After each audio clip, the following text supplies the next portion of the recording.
When you're checking someone's blood pressure, the way you check it and what you do depends on whether a new patient, a return patient, or a patient who's developed some different symptoms that require you to do more aggressive techniques. So with a patient who is brand new, you always do the following. We're going to check the blood pressure in the left arm, the right arm. Then we're going to have the patient stand up. We're going to do pulses at both times, and there should be a specific variation in the pulse from sitting to standing. And we're going to lay the patient on the table and do a leg cuff.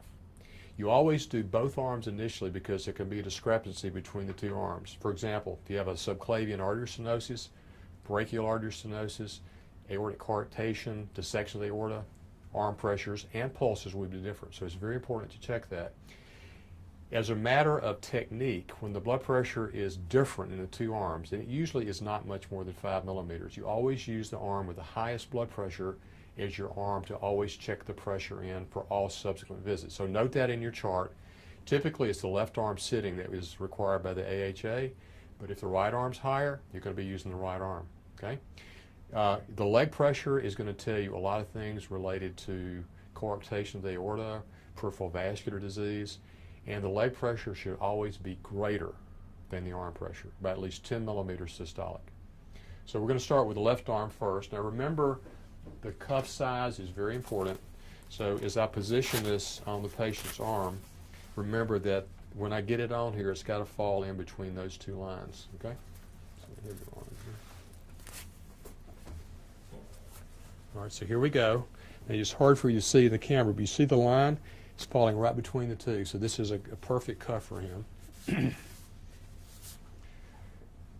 Now notice the patient is in a chair, feet are on the ground, back is supported. The arm has to be level with the heart. If it is tilted up, you get a lower blood pressure by as much as 10 to 20 millimeters.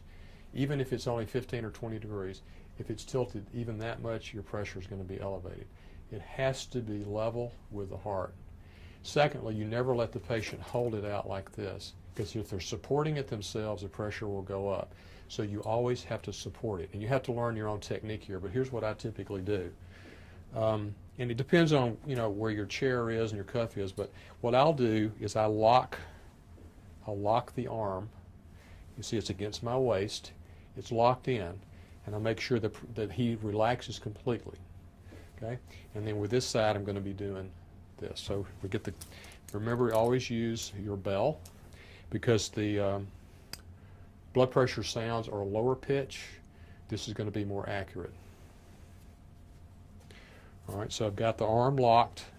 I'm holding my stethoscope with the same hand, and then I take the other hand for the cuff.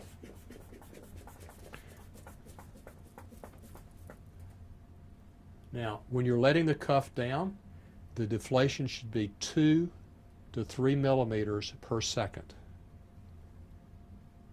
And I'm going to do this a little quicker just because we're just demonstrating here, but typically if you go too fast or too slow, if you go too slow, you're going to vasoconstrict the arm, your pressure is going to be falsely high.